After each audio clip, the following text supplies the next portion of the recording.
Bab 236. Jika sugesti psikologis bajingan itu seperti sungai, maka hipnotis Ye Chen seperti seluruh lautan. Dalam sekejap, dia benar-benar mengalahkan saran psikologis yang diberikan bajingan itu kepada Liu Yue. Tetapi pada saat ini, di dalam hati Liu Yue, kata-kata Ye Chen berdiri di sana seperti mercusuar kehidupan, dan dia tidak akan pernah hilang seumur hidup ini. Saat ini, dia tiba-tiba menyadari betapa bodohnya dia sebelumnya. Berpikir bahwa dia hampir disihir untuk bunuh diri oleh bajingan itu sekarang, dia ketakutan, dan segera berlutut di tanah, bersujud kepada Ye Chen, dan berkata, "Terima kasih telah menyelamatkan saya akan menjalani kehidupan yang baik di masa depan, dan saya tidak akan pernah mengecewakan orang tua saya dan masyarakat yang membina saya." Ye Chen mengangguk puas, dan berkata, "Karena kamu bisa bangun, aku berharap kamu memiliki kehidupan yang bahagia dan memuaskan di masa depan." Saat dia mengatakan itu, Ye Chen memikirkan bajingan itu, dan bertanya, "Bisakah kamu memperkenalkanku pada pacarmu?" Liu Yue berkata dengan getir, "Mulai sekarang, dia bukan pacarku, orang seperti ini hanya akan membuatku muak." Saat dia mengatakan itu, dia masih berkata kepada Ye Chen dengan sangat hormat, "Bajingan itu bernama Wu Qi, dan dia adalah gadis sekolah di Institut Keuangan dan Ekonomi Jinling kami. Dia bukan dari daerah setempat, tetapi dikatakan bahwa latar belakang keluarganya sangat bagus. Saya juga tertipu oleh lemak babi pada saat itu, saya selalu berpikir dia adalah pasangan yang sempurna, tapi saya tidak menyangka dia menjadi penjahat yang begitu hina." Ye Chen mengangguk dan berkata, "Kudengar dia membunuh banyak gadis." Liu Yue mengangguk lagi dan lagi, "Saya tidak tahu berapa banyak gadis yang pernah bermain dengannya, saya hanyalah salah satu dari mereka." Ye Chen bersenandung, dan berkata, "Baiklah, telepon dia dan katakan padanya bahwa sebelum dia meninggal, ada hadiah yang ingin dia berikan padanya, jadi biarkan dia datang ke sini sekarang." Liu Yue buru-buru bertanya, "Bagaimana jika dia tidak mau datang?" Ye Chen berkata, "Jika dia tidak mau datang, katakan padanya bahwa kamu ingin putus dengannya, dan mulai sekarang, kamu tidak akan melanggar air sungai. Sampah semacam ini ingin memaksamu untuk berkomitmen bunuh diri, dan menganggap bunuh diri Anda sebagai pencapaian terbesar Anda. Jika dia mendengar bahwa Anda akan putus dengannya, itu pasti merupakan pukulan besar baginya. Bajingan semacam ini senang bisa mengontrol wanita, tapi jika wanita lepas kendali, itu akan sangat menyakitkan dan pukulan bagi mereka. Mereka menganggap hal semacam ini sebagai perang, dan hanya ada satu pemenang dalam perang tersebut. Jika yang menang bukan dirinya sendiri, maka topi yang kalah akan disematkan di kepalanya sendiri. Bagi orang-orang ini, kegagalan adalah sesuatu yang tidak bisa mereka toleransi. Pada saat ini, di sebuah bar dekat Universitas Keuangan dan Ekonomi Jinling, Wu Qi sedang duduk di hadapan seorang gadis cantik, dan berkata dengan senyum di wajahnya, "Cantik, Tuhan sangat tidak adil bagiku, aku datang ke tempat ini sendirian setiap hari. Minum 2 kali di bar, bertemu denganmu untuk pertama kalinya hari ini, seketika membuatku merasa bahwa 20 tahun terakhirku telah terbuang percuma." Gadis itu tersenyum sedikit malu-malu dan berkata, "Kamu cukup baik, apakah kamu sering mengobrol dengan gadis-gadis, bukan?" Wu Qi menggelengkan kepalanya berulang kali, dan berkata dengan sungguh-sungguh, "Sebenarnya, saya cukup pemalu, dan saya tidak berani berbicara dengan perempuan, tetapi perasaan yang Anda berikan kepada saya sungguh istimewa. Saya ragu-ragu dan berjuang sendirian untuk lama sebelum akhirnya aku memutuskan datang dan sapa kamu." Saat dia berbicara, Wu Qi dengan sengaja memperlihatkan jam tangan Vacheron Konstantin di pergelangan tangannya. Jam tangan yang bernilai lebih dari 7 juta ini merupakan edisi terbatas yang sangat langka. Namun bagi Wu Qi, jam tangan seperti ini bukanlah apa-apa. Ia memiliki beberapa jam tangan yang lebih mahal di rumahnya, masing-masing bernilai puluhan juta. Gadis itu sekilas mengenali bagian Vacheron Konstantin ini, dia terkejut sesaat, lalu buru-buru berpura-pura tidak melihatnya, dan berkata sambil tersenyum, "Karena kita sudah ditakdirkan, mengapa kita tidak minum bersama?" Petik 2. Wu Qi tersenyum tipis dan berkata, "Saya mengundang Anda malam ini." Setelah selesai berbicara, dia segera melambai dan berkata kepada pelayan, 2 orang terbaik menuangkan sampahnya. Kartu as sekop bisa dijual dengan harga lebih dari 20.000 yuan di bar, yang bisa dikatakan sebagai sampahnya termahal. Gadis itu melihat bahwa dia begitu murah hati, garis pertahanan di hatinya hampir hancur total. Dia hanya menunggu untuk mengenal Wookie lebih baik, dan kemudian melangkah lebih jauh. Pada saat ini, ponsel Wookie tiba-tiba berdering. Dia melihat ke bawah dan menemukan bahwa itu adalah panggilan Liu Yue, dan tidak bisa menahan cemberut. Mengapa wanita ini tidak mati? Asteris mengganggu. Melihat ekspresi anehnya, gadis itu bertanya dengan rasa ingin tahu, bukankah pacarmu yang menelepon? Tidak, Wookie buru-buru menjelaskan, mantan pacarnya berselingkuh, tapi dia masih terus menggangguku. Setelah selesai berbicara, dia menghela nafas dan berkata, cantik, tunggu aku akan kembali segera setelah aku menjawab telepon. Bagus, Wookie mengambil ponselnya dan keluar dari bar. Kemudian dia menghubungkan telepon dan memarahi, mengapa kamu memanggilku, kamu bajingan kotor. Bukankah kamu sudah cukup menghina dan menghinaku? Liu Yue sedang menyalakan pengeras suara saat ini. Ketika Ye Chen mendengar ini, dia langsung kesal. Bajingan ini benar-benar memaksakan petunjuk psikologisnya sendiri sepanjang waktu. Dia hanya ingin Liu Yue merasa kotor, dan ingin Liu Yue menyerahkan nyawanya sendirian. Namun, dia tidak menyangka bahwa Liu Yue benar-benar telah terbebas dari petunjuk psikologisnya saat ini. Namun, Liu Yue mengikuti instruksi Ye Chen dengan sangat patuh, dan berkata, Wookie, saya siap mati. Hanya ketika saya mati Anda dapat terbebas dari penghinaan. Wookie berkata dengan tidak sabar, kalau begitu cepat pergi ke sana, jangan sakiti aku lagi. Ye Chen mengetik serangkaian karakter di ponselnya dan menyerahkannya kepada Liu Yue. Liu Yue mengikuti kata-kata di ponsel Ye Chen dan berkata, kalau begitu bisakah kamu datang dan menemuiku di tepi danau buatan sekolah? Sebelum aku pergi, ada hadiah yang ingin kuberikan padamu. Wookie segera berkata, tidak, aku tidak ingin melihatmu lagi. Melihatmu membuatku mual, membuatku ingin muntah, membuatku ingin menamparkan wajahku sendiri, dan tanyakan pada diriku sendiri bagaimana aku bisa jatuh cinta padamu seperti ini. Wanita kotor, Liu Yue mendengus, dan Ye Chen mengirimkan serangkaian kata lain kali ini. Dia membaca dengan cara yang sama, karena kamu tidak mau datang, ayo kita putus. Mulai sekarang, kamu akan mengambil jalan Yangguanmu, dan aku akan mengambil jembatan papan tunggalku. Jika kita bertemu di sekolah, aku harap kamu bisa berpura-pura bahwa kamu tidak mengenalku. Terima kasih. Wookie tercengang. Bagaimana situasinya? Bukankah Liu Yue telah dicuci otaknya sendiri? Bagaimana dia bisa tiba-tiba terbangun? Anda ingin putus dengan diri sendiri dengan begitu tenang. Sial, bukankah ini menamparkan wajahmu sendiri? Bukankah semua usahaku sebelumnya sia-sia? Jadi dia buru-buru memohon, Liu Yue, bagaimana kamu bisa begitu? Kejam, menyakitiku, lalu meninggalkanku. Apakah kamu benar-benar ingin menghancurkan hatiku? Liu Yue melihat ponsel Ye Chen, membaca baris-baris yang ditulis Ye Chen Xin untuk dirinya sendiri, dan berkata, apakah kamu tidak menyakiti hatiku?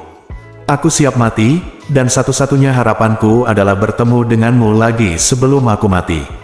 Di satu sisi, kenapa kamu tidak bisa menjanjikanku hadiah untukmu? Karena kamu tidak berjanji padaku, maka aku hanya bisa putus denganmu. Mendengar ini, Wookie langsung berseru, jangan putus denganku, kamu ingin bertemu denganku, kan? Sampai jumpa segera, di tepi danau buatan, kan? Petik 2, Liu Yue bersenandung dan berkata, ya. Bab 237. Melihat Liu Yue mungkin ingin melepaskan kendalinya, Wookie sangat gugup, dia tidak peduli ada mangsa cantik yang menunggunya di bar, jadi dia bergegas kembali ke sekolah. Begitu dia masuk sekolah, Wookie bergegas ke danau buatan, dan akhirnya melihat Liu Yue di tepi danau buatan. Dia segera mendatangi Liu Yue dan bertanya, Yue, hadiah apa yang ingin kamu berikan padaku? Ye Chen tiba-tiba berdiri saat ini, dan berkata sambil tersenyum, dia tidak punya hadiah untukmu, tapi aku punya. Siapa kamu? Wookie mengerutkan kening pada Liu Yue dan bertanya, apakah orang ini kerabatmu? Ye Chen tersenyum dan berkata, saya bukan kerabatnya.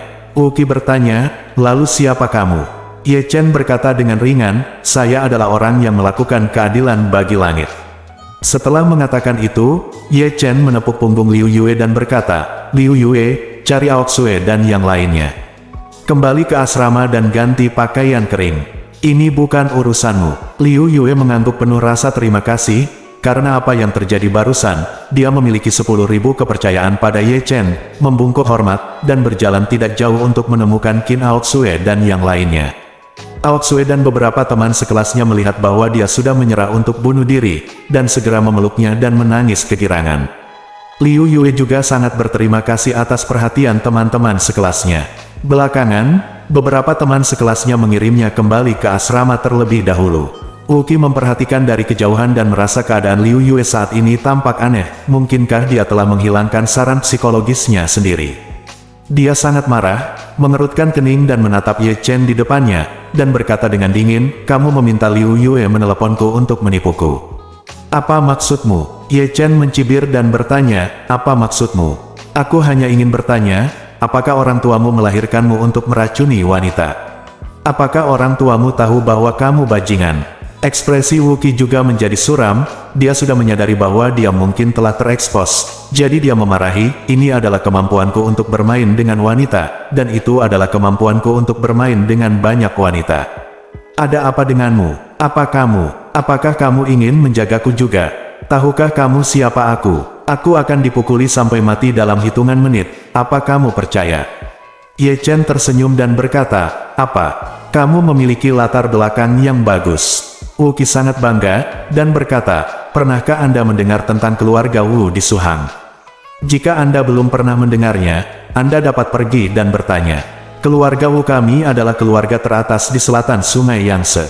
"Oh," Ye Chen berkata sambil tersenyum, "keluarga teratas di Jiangnan sangat berkuasa. Apakah semua pria dari keluarga teratas di Jiangnan sama bajingannya dengan Anda? Mereka berspesialisasi dalam menyakiti wanita yang tidak bersalah." Wuqi mencibir dan berkata, "Saya menyukainya, bukankah Anda setuju? Saya hanya suka melihat wanita-wanita ini diperkosa, dan saya hanya suka melihat mereka melukai diri sendiri dan bunuh diri untuk saya. Bisakah Anda mengendalikannya? Juga, kamu bisa mengendalikannya." Ye Chen berkata dengan dingin, "Apakah menurutmu keluargamu sangat berkuasa, jadi kamu memiliki seseorang yang mendukungmu dalam segala hal? Selain itu, kudengar bahwa keluarga besar sebenarnya semuanya ada di utara, terutama Yanjing. Tempat berkumpulnya kelompok etnis, keluarga-keluarga di luar ini kurang lebih tidak bisa tampil ke depan." Wuqi berkata dengan nada menghina, "Meskipun keluarga Wu kami tidak sebaik keluarga besar terkemuka di Yanjing, kami masih salah satu yang terbaik di wilayah Jiangnan. Bahkan keluarga Song di Jinling tidak sekuat keluarga Wu kami, jadi kamu harus menimbangnya. Kamu mengacaukanku, bisakah kamu menanggungnya?" Ye Chen mengangguk, dan dengan berlebihan berkata, "Keluarga Suhang Wu, kan? Sangat kuat, aku sangat takut." Wuqi mencibir dan berkata, "Jika kamu takut, keluarlah, jangan ikut campur dalam urusan sialan lainnya, jika tidak, aku bisa membuat seseorang membunuh seluruh keluargamu hanya dengan panggilan telepon." Ye Chen tersenyum dan berkata, "Saya takut untuk kembali, tetapi ada yang salah dengan diri saya. Semakin saya takut, semakin saya ingin mencobanya." Setelah mengatakan itu, Ye Chen menatapnya dengan ekspresi membunuh di wajahnya dan berkata-kata demi kata, "Apakah kamu tahu siapa saya? Aku tidak peduli siapa kamu." Wuqi mengertakkan gigi dan berkata, "Jika kamu menyinggung perasaanku, bahkan Raja Surga pun harus membayar harganya." Ye Chen mengayunkan tangannya, dan menamparkan Wuqi, menyebabkan Wuqi terhuyung dan jatuh ke tanah. Wuqi belum pernah diketuk satu jari pun dalam hidupnya, dan telah ditahan sepanjang waktu. Bagaimana dia bisa menerima tamparan seperti itu di wajahnya? Dia segera bangkit dan meraung, "Aku akan membunuhmu. Bunuh aku." Ye Chen berkata dengan dingin, "Anak kecil, dengarkan aku, nama belakang kakekku adalah Ye, dan namanya adalah Ye Chen. Tuan muda dari keluarga Yanjing Ye, ketua M Grand Group. Kamu menimbangnya sekarang, kamu hanyalah keluarga Wu dari Suzhou dan Hangzhou yang layak menjadi sombong di hadapanku." Wuqi segera tersambar petir. "Keluarga Yanjing kamu, ini adalah keluarga teratas di negara ini. Meskipun keluarga Wu lebih kuat dari keluarga Song, mereka bahkan tidak sepersepuluh dari keluarga Ye." Meskipun dia juga meragukan apakah Ye Chen sedang menggertak dirinya sendiri, tetapi setelah memikirkannya, orang ini tidak takut sama sekali ketika dia mendengar bahwa dia telah menyatakan nama keluarganya, dan berani menamparkan dirinya sendiri. Sepertinya dia harus penuh percaya diri. Ini juga berarti 80% dari apa yang dia katakan adalah benar. Kali ini, Wuki tiba-tiba menjadi gugup. Dia berpikir bahwa dia bisa merajalela di Jinling dan bahkan di seluruh Jiangnan, tetapi dia tidak menyangka bahwa putra dari keluarga Yan Jingye akan muncul di Jinling dan akan muncul di hadapannya dan membuat masalah baginya. Bagaimanapun, dia adalah siswa berprestasi, dan dia juga tuan muda dari sebuah keluarga besar yang telah dilatih oleh para bangsawan sejak dia masih kecil. IQ, EQ, dan metode kerjanya sama sekali tidak sebanding dengan Xiao Hailong. Generasi keluarga membawa masalah. Jadi dia berlutut di tanah dengan sangat berpengetahuan tentang masalah saat ini, dan memohon, Tuan Muda Ye, saya menyinggung Anda karena ketidaktahuan saya, dan mohon jangan mengingat kesalahan penjahat itu. Ye Chen sangat terkejut dengan kecepatan transformasinya. Sepertinya orang ini sangat pintar. Pantas saja dia bisa terus-menerus menggunakan petunjuk psikologis untuk mengontrol dan menyakiti perempuan. Orang seperti ini sangat mudah dimanfaatkan. Kebanyakan orang tidak bisa mengalahkannya dalam hal IQ, dan pada akhirnya mereka hanya bisa menerima belas kasihannya. Namun, Ye Chen tidak baik padanya. Dia mencibir dan berkata, "Kamu bajingan benar-benar fleksibel. Tetapi apakah kamu benar-benar berpikir jika kamu berlutut dan memohon padaku, aku akan melepaskanmu?" Wuki gemetar dan berkata, "Tuan Muda Ye, saya tahu saya salah, dan saya pasti akan memperbaiki diri saya sendiri di masa depan. Pada saat yang sama, saya bersedia mengeluarkan 100 juta yuan untuk memberi kompensasi kepada Liu Yue. Saya harap Anda bisa memaafkan saya." Ye Chen berkata sambil tersenyum, Aku tidak mengerti gaya Ye Chen dalam melakukan sesuatu terlalu banyak. Jika kamu melakukan kejahatan di tanganku hari ini, uang tidak dapat menyelesaikannya." Wuki buru-buru bertanya, "Tuan Ye, bagaimana Anda ingin menyelesaikannya?" Ye Chen mencibir, dan berkata, "Saya ingin memperlakukan dia dengan cara yang sama."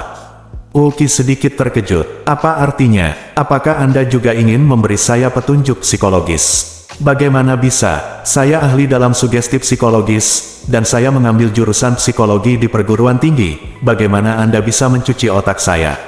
Melihat wajahnya yang terkejut, Ye Chen tersenyum dan berkata, "Apakah kamu tidak suka memberikan petunjuk psikologis kepada gadis-gadis? Aku akan menambahkan petunjuk psikologis kepadamu juga, sehingga kamu harus makan kotoran setiap jam. Jangan makan sampai kamu kenyang dan tidak pernah berhenti." Bab 238. Wuki menatap Ye Chen dengan tercengang, berpikir bahwa Ye Chen sedang berbicara tentang malam Arab.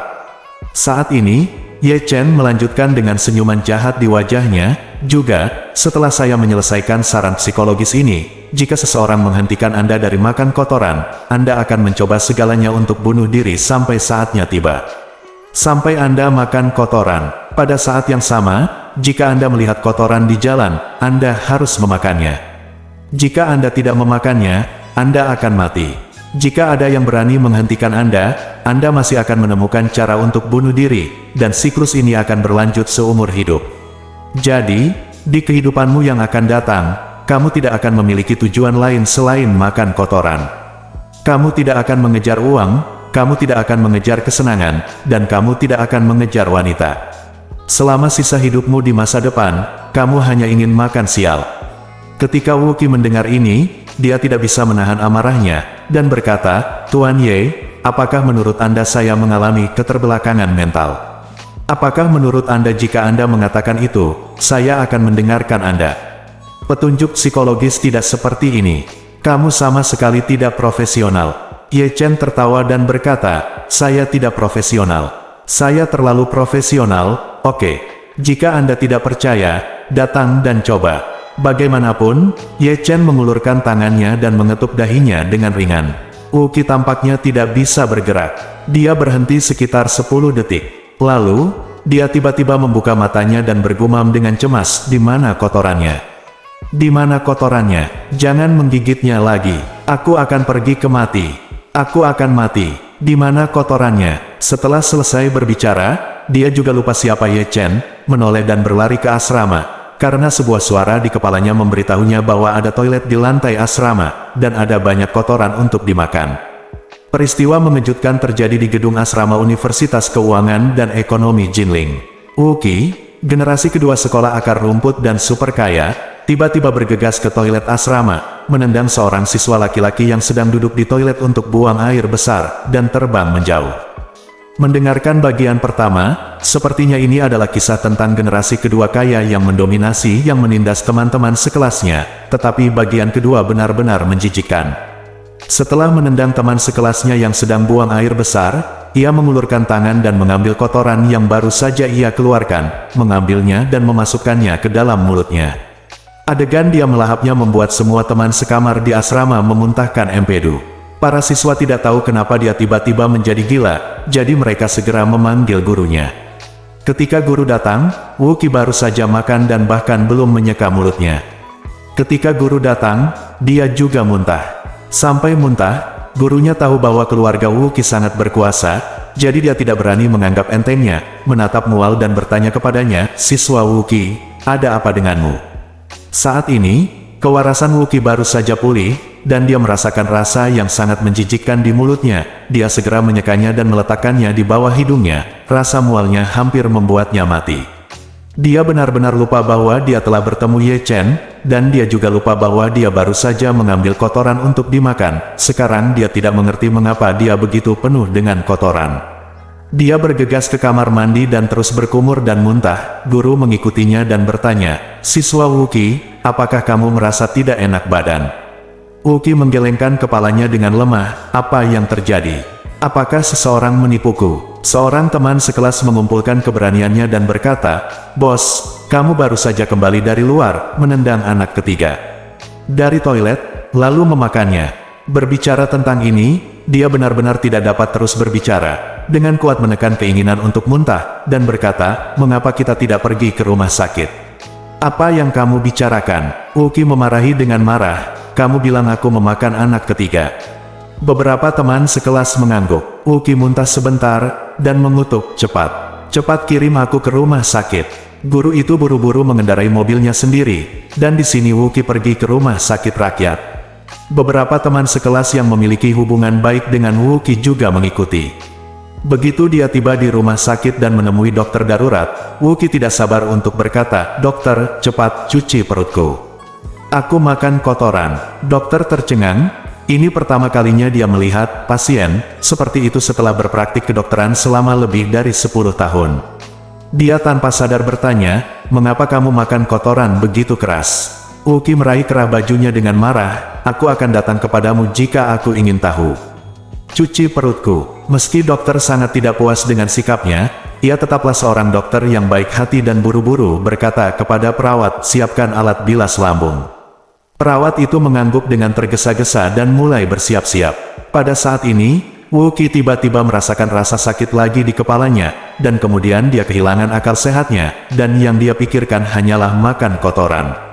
Jadi, tanpa sadar dia berseru, "Di mana toiletnya? Di mana toiletnya?" Dokter tanpa sadar menunjuk ke sisi kanan dan berkata, "Belok kiri ke sana dan berjalan sampai akhir." Setelah mendengar ini, Wookie berseru dan bergegas ke toilet. Guru dan beberapa teman sekelasnya buru-buru menyusul. Begitu Wookie bergegas masuk ke toilet, dia langsung membuka salah satu bilik. Setelah membukanya, alih-alih ke toilet, dia malah melihat ke dalam toilet. Melihat toilet itu kosong, dia segera keluar dan membuka toilet kios kedua. Semua orang tercengang dengan tindakannya. Mungkinkah mereka akan makan lagi? Pada saat ini, Wookie membuka kompartemen kedua, dan ada seorang lelaki tua di dalamnya. Wookie hendak segera bergegas, tetapi semua orang memegangnya erat-erat, dan berseru, "Tidak, Wookie, tidak." Wookie meraung dengan panik, "Biarkan aku pergi. Biarkan aku pergi. Biarkan aku makan. Aku ingin makan." Semua orang hampir pingsan. Apa yang terjadi dengan pria ini? Tiba-tiba menjadi gila. Kalau tidak, kenapa dia tiba-tiba menjadi gila dan sangat ingin makan kotoran? Guru itu berteriak saat ini, "Cepat, angkat dia dan keluarkan dia." Jadi beberapa orang bersama-sama bersikeras untuk membawanya keluar. Begitu dia keluar dari pintu toilet, Wookie pingsan dan berteriak, "Turunkan aku ingin makan kotoran. Turunkan aku. Jika kamu tidak makan, aku akan mati. Tolong turunkan aku." Seluruh unit gawat darurat rumah sakit mendidih. Saya telah melihat orang-orang menderita berbagai penyakit, tetapi siapa yang pernah melihat orang-orang yang terpaksa makan kotoran karena kematian? Dan dia seorang pria muda dan tampan, apa sebenarnya yang merangsangnya? Dokter juga sangat malu dan bertanya, "Tadi dia bilang ingin bilas lambung, kenapa sekarang dia tiba-tiba bilang ingin makan seperti itu. Saya ingin tahu apakah orang ini punya masalah saraf. Kenapa tidak diambil? Dia, mengapa kamu tidak pergi ke rumah sakit jiwa Qingshan? Ketika guru memikirkannya, hal semacam ini sepertinya bukan penyakit organik. Dia memperkirakan itu mungkin masalah mental, jadi dia buru-buru berkata, ayo pergi ke rumah sakit jiwa Qingshan. Saat ini, Wu Qi menjadi gila. Sekarang yang terpikir olehnya hanyalah makan kotoran, dan dia siap mencelakakan dirinya sendiri jika tidak bisa memakannya. Dia terus menamparkan dirinya sendiri, dan ketika dia mengambil kesempatan, dia berlutut di tanah dan membenturkan kepalanya ke lantai. Teman sekelasnya menangkapnya dengan putus asa, tapi dia menjadi lebih mudah tersinggung, dan meraung di mulutnya, kalian semua lepaskan aku. Jika kalian tidak membiarkan aku makan kotoran lagi, aku akan mati untukmu. Bagaimanapun, seluruh tubuhnya mulai meronta dengan hebat. Karena kekuatan ledakannya yang terlalu besar, beberapa teman sekelasnya tidak menahannya. Setelah tiba-tiba ia melepaskan diri, ia bergegas ke toilet dengan cepat. Banyak teman sekelas di belakangnya buru-buru mengejarnya, tapi mereka tidak secepat dia. Saat semua orang bergegas ke toilet, dia sudah mengeluarkan lelaki tua itu dan melemparkannya ke tanah. Dia langsung melemparkan dirinya sendiri ke toilet dan mulai memasukkannya ke dalam mulutnya. Diisi, semua orang buru-buru melangkah maju untuk menahannya, tapi mereka tetap tidak bisa menghentikannya. Orang tua itu begitu ketakutan hingga dia bahkan tidak mengangkat celananya dan gemetaran di tanah. Seseorang begitu ketakutan dengan pemandangan ini sehingga dia segera mengeluarkan ponselnya untuk merekam video dan mempostingnya di Douyin. Membuka mata, rumah sakit rakyat Jinling sebenarnya memiliki seorang maniak yang mengambil kotoran dan memakannya. Bab 239. Guru kelas dan teman sekamar Wu Qi hampir dibuat gila olehnya. Mereka menekan rasa mualnya dan ingin mengirim Wu Qi tua kembali ke dokter. Orang tua yang ditarik keluar dari toilet oleh Wu Qi dan dilempar ke tanah merintih. Jangan biarkan dia keluar jika otaknya sakit. Bagaimana dia bisa mengambil kotoran? Wali kelas mengeluarkan dompetnya dengan wajah malu, menyerahkan $1 dalam jumlah besar, dan berkata, Guru, ini seharusnya sebagai kompensasi atas kehilangan Anda, mohon maafkan saya. Orang tua itu tidak menyangka bahwa dia bisa mendapatkan $1 dengan cara ini. Keluhan yang dia rasakan barusan menghilang dalam sekejap. Kemudian dia bertanya dengan gembira di wajahnya, baiklah, apakah kamu ingin lebih banyak lagi lain kali? Kepala sekolah muntah beberapa saat, dan berkata, Guru, lain kali saya tidak menginginkannya, jika Anda belum menyelesaikannya, silakan masuk.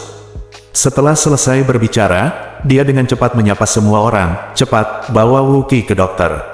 Sesampainya di dokter, dokter memeriksanya, menghentikan makan malamnya, dan berkata, saya mohon, bawa dia ke rumah sakit jiwa, kami benar-benar tidak dapat menyembuhkan penyakit ini. Kepala sekolah berkata, lagi pula, kamu harus mencuci perutnya, betapa kotornya makan.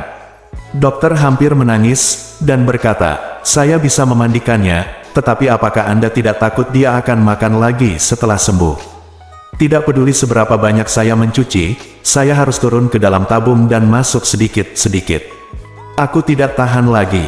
Dia makan begitu cepat. Wali kelas bertanya kepada beberapa teman sekamar, apakah ini yang kedua kalinya baginya? Iya, teman tidurnya mengangguk dengan tergesa-gesa, dan berkata, sudah sekitar 1 jam. Guru kelas berkata, kalau begitu dia mungkin harus makan 1 jam lagi. Memikirkan hal ini, dia ragu-ragu sejenak, dan berseru, bersihkan mulutnya, bawa dia ke dalam mobil, ayo pergi ke rumah sakit jiwa Qingshan, atau jika kita menunda, kita akan kacau. Setiap orang tidak punya pilihan selain menahan rasa mual, menyekam mulut Wu Qi dengan tisu, dan kemudian berjalan keluar bersamanya dengan linglung. Begitu dia masuk ke dalam mobil, Wu Qi kembali sadar, merasakan mual yang aneh di mulutnya lagi, dan tidak dapat menahan diri untuk bertanya, apa yang terjadi padaku barusan? Seorang teman tidur yang duduk di sebelahnya bertanya dengan heran, apakah kamu tidak ingat? Wu Qi menggelengkan kepalanya dan berkata, saya tidak begitu ingat, saya hanya ingat bahwa saya baru saja sakit kepala, dan kepala saya berdengung. Setelah mengatakan itu, Wu Qi meletakkan tangannya ke mulutnya dan menghela nafas lega. Dia hampir pingsan karena asap dan berkata dengan wajah pingsan, apa yang terjadi? Apa aku baru saja memakannya lagi? Anak ketiga di asrama yang duduk di kopilot depan berbalik dan berkata, "Bos, kami baru saja mencoba yang terbaik tetapi kami tidak dapat menghentikan Anda." Anda bergegas ke toilet dan membawa seorang lelaki tua. Seorang teman tidur yang duduk di sebelah Wookie buru-buru berkata, "Tuan, berhenti bicara." Oh, si bungsu menyadari bahwa fakta ini agak menjijikkan, jadi dia menutup mulutnya dengan bijak. Wookie buru-buru bertanya, "Apa yang terjadi? Ceritakan dengan jelas." Ini, semua orang saling memandang dengan cemas, tidak ada yang mau menggambarkan pemandangan mengerikan iblis tadi, bahkan memikirkannya pun terasa menjijikkan. Wookie berteriak dengan wajah gelap, "Sialan!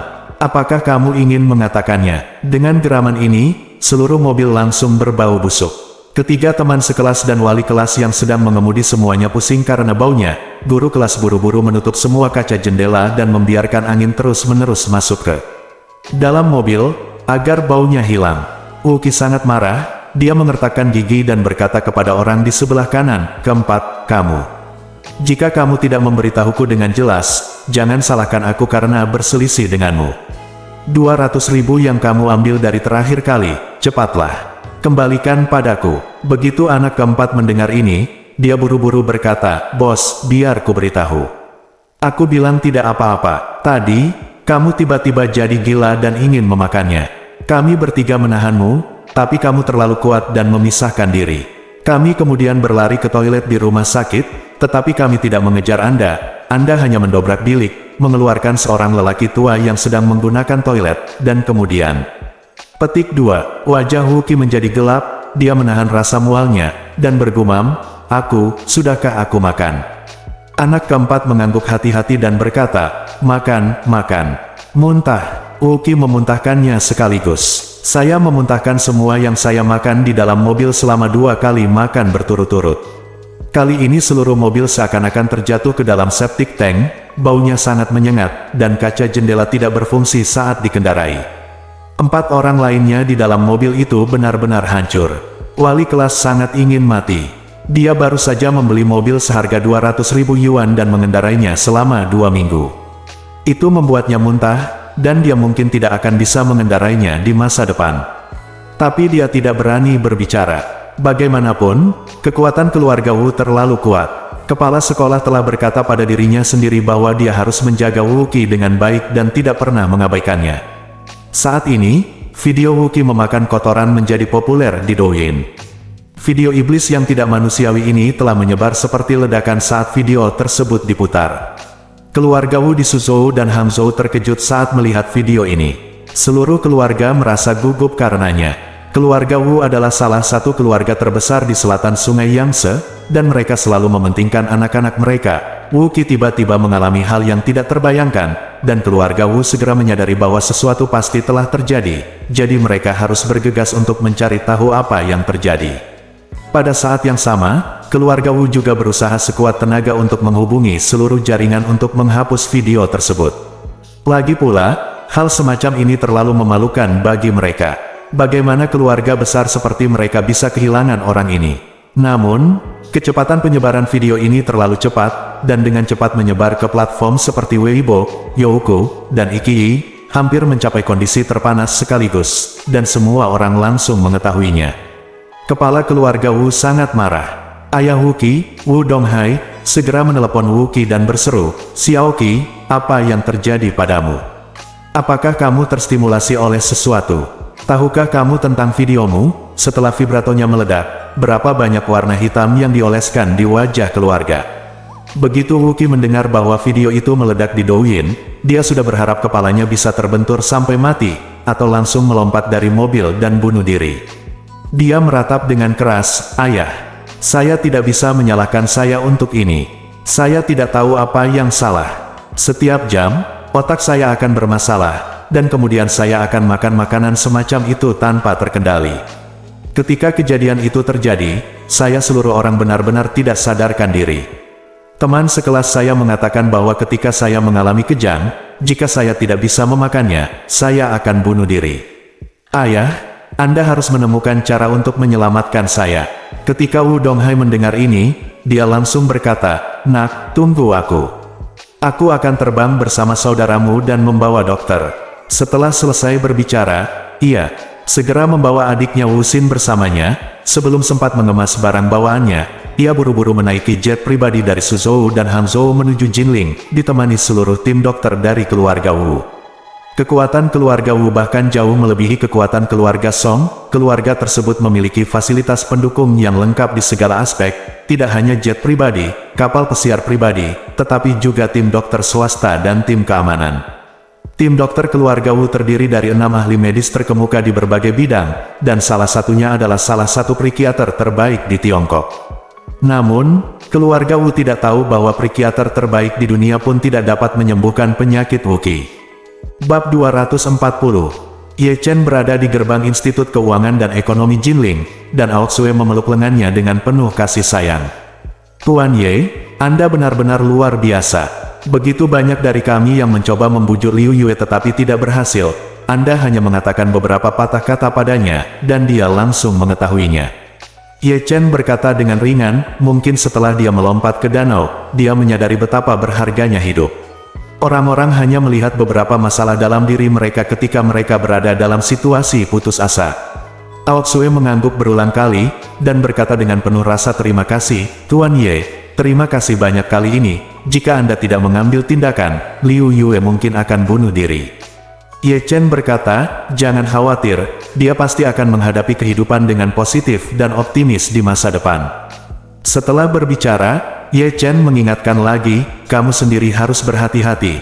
Ketika kamu menemukan pacar di masa depan, jangan tertipu oleh bajingan seperti itu.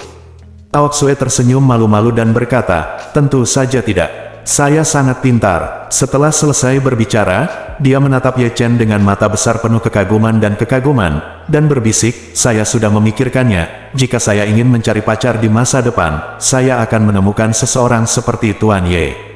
Petik 2. Ye Chen tersenyum dan berkata, keluargamu juga ingin merekrut menantu. Aoxue berkata dengan malu-malu, jika saya dapat menemukan seseorang seperti Anda, Tuan Ye, tidak masalah apakah saya datang ke pintu atau tidak. Ye Chen mengangguk dan berkata sambil tersenyum, oke, kamu masih muda, belajarlah dengan giat, dan belum terlambat untuk jatuh cinta setelah lulus universitas. Aoxue bergumam, kalau begitu, jika kamu bertemu orang yang tepat, kamu mungkin bisa berbicara dengannya terlebih dahulu. Bagaimanapun, cinta sejati adalah yang terbaik. Ya, Ye Chen juga berkata dengan serius, jika kamu benar-benar bertemu orang yang tepat, tentu saja kamu tidak boleh melewatkan kesempatan ini. Mengatakan itu, Ye Chen tidak berpikir terlalu dalam dan berkata kepadanya, oke, kamu kembali ke asrama, aku pergi. Aoxue berkata, Tuan Ye, apakah Anda akan berangkat sekarang? Apakah Anda ingin pergi minum kopi bersama? Ye Chen melambaikan tangannya, tidak lagi. Aku tidak bisa tidur di malam hari setelah minum. Pada saat ini, Aoxue Qin tiba-tiba menerima WeChat, dia tanpa sadar membukanya, dia tertegun, dan berseru, ya Tuhan, ini sangat menjijikkan. Ye Chen bertanya dengan rasa ingin tahu, ada apa? Qin Aoxue muntah sebentar, lalu menyerahkan teleponnya kepada Ye Chen, terbatuk-batuk keras, dan berkata, video populer di TikTok, bahwa Wuqi, sebenarnya bergegas makan kotoran di kamar mandi rumah sakit. Oh, sungguh menjijikkan, siapa yang mau makan yang seperti itu? Sakit saja, Ye Chen melihat videonya, memang menjijikkan, tapi sangat bagus untuk ditonton. Bukankah anjing lebih suka memberikan petunjuk psikologis kepada orang lain daripada anak anjing?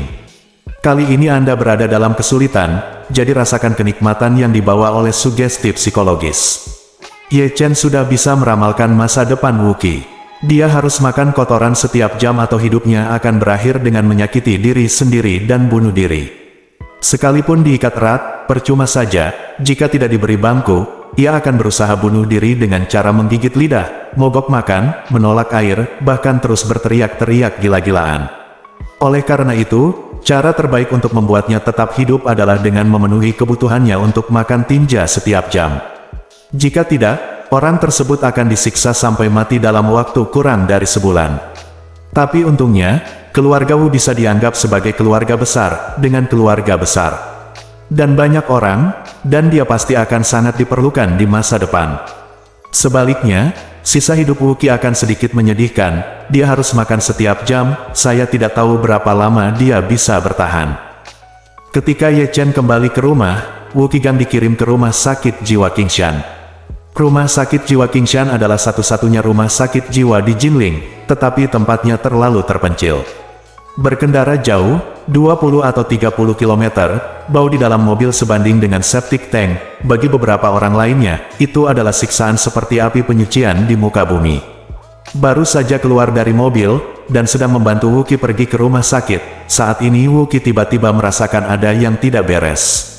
Dia merasa pusing dan sakit kepala pada awalnya, jadi dia memandang orang-orang di sekitarnya dengan putus asa, dan menangis. Sudah berakhir, perasaan itu datang lagi, jika aku kehilangannya lagi nanti. Alasannya, kamu harus tahan aku. Beberapa orang masih memiliki ketakutan, tetapi mereka masih mengangguk tanpa sadar. Apa yang kupikirkan dalam hatiku adalah jika aku menarikmu, aku pasti akan berusaha sebaik mungkin untuk menarikmu, tapi sangat sulit untuk mengatakan apakah aku bisa menarikmu dengan baik. Segera setelah itu, Wu Qi tiba-tiba mengubah wajahnya dan berteriak histeris, "Di mana toiletnya? Di mana toiletnya?" Semua orang saling memandang, merasa putus asa. Benar saja, semuanya dimulai lagi. Apa yang harus dilakukan? Guru yang bertugas berteriak, "Tekan dia di sana. Jangan biarkan dia pergi kali ini." Jadi semua orang buru-buru memeluk pinggangnya, membaringkannya di tanah, lalu memegang erat anggota tubuhnya. Kepala sekolah berkata, "Tunggu, saya akan memanggil dokter untuk membantu." Mereka bertiga menekan Wu Qi dengan putus asa, tetapi Wu Qi berjuang sepanjang waktu, dan salah satu dari mereka tidak bisa menahan diri untuk tidak berkata, "Oh sial, saya tidak bisa menahannya lagi. Apa yang harus saya lakukan?" "Jika kamu tidak bisa menahannya, kamu harus menekannya." Orang lain berkata, "Tunggu sampai saya melepas ikat pinggang dan mengikat kakinya." Itu ide yang bagus. Pada saat ini, Wu Qi ditekan ke tanah, matanya merah, dan dia berseru, "Lepaskan aku. Kamu bajingan, lepaskan aku." Orang-orang yang lewat di pintu masuk rumah sakit jiwa tidak terbiasa melihat hal ini, dan semua orang tidak mau repot-repot melihatnya. Lagi pula di sini sering ada pasien yang histeris. Pada saat itu, seorang pensiunan lelaki tua yang tinggal di pekarangan keluarga di belakang datang ke depan dengan membawa seekor husky yang berukuran besar. Husky tersebut mengendusnya kemana-mana, kemudian berputar-putar dan berjongkok. Melihat ini, anak ketiga di kamar Wu Qi berteriak pada lelaki tua itu, "Bawa anjingmu pergi. Jangan biarkan dia menyeretmu ke sini." Orang tua itu memelototinya dan berkata, "Bisakah kamu mengendalikannya?" Anak ketiga menjadi cemas, dan berseru sambil mengumpat, "Orang tua, jika kamu tidak membawa anjing matimu pergi, sesuatu yang besar akan terjadi." Orang tua itu mendengus dingin dan berkata, "Saya telah memelihara anjing ini selama 6 tahun. Sekalipun ia ingin menarik tempat tidur saya akan membiarkannya menariknya dengan nyaman. Kemudian saya membersihkannya. Saya tidak rela membiarkannya menderita." "Kamu pikir kamu siapa? Kamu?" Si bungsu kehilangan kata-kata. Pada saat ini, husky telah menarik keluar beberapa kali dengan seluruh kekuatannya, dan kemudian mengeluarkan segumpal besar kotoran panas. Ketika Wu Qi melihat adegan ini, dia menjadi semakin gila. Seolah-olah dia telah dipukuli dalam sekejap, dan kekuatan tubuhnya meningkat beberapa kali dalam sekejap. Dengan busur yang kuat, dia menjatuhkan ketiga orang di atasnya ke tanah. Mereka bertiga terjatuh terlentang, dan sebelum mereka sempat menjerit kesakitan, orang keempat terjatuh dan berteriak, "Brengsek, hentikan bos." Saat mereka bertiga berbicara, mereka mengejar mereka seperti orang gila. Namun, bagaimana mereka bisa secepat Wu Qi yang benar-benar gila? Wu Qi bergegas ke husky dalam sekejap dan menerkam tumpukan besar kotoran anjing di tanah seperti anjing ganas dengan mulut terbuka lebar. Orang tua itu ketakutan dengan pemandangan yang membalikkan ketiga pandangannya ini. Dia melompat setinggi setengah meter dan berkata dengan gemetar, Kamu, sudah berapa hari kamu lapar?" Bersambung.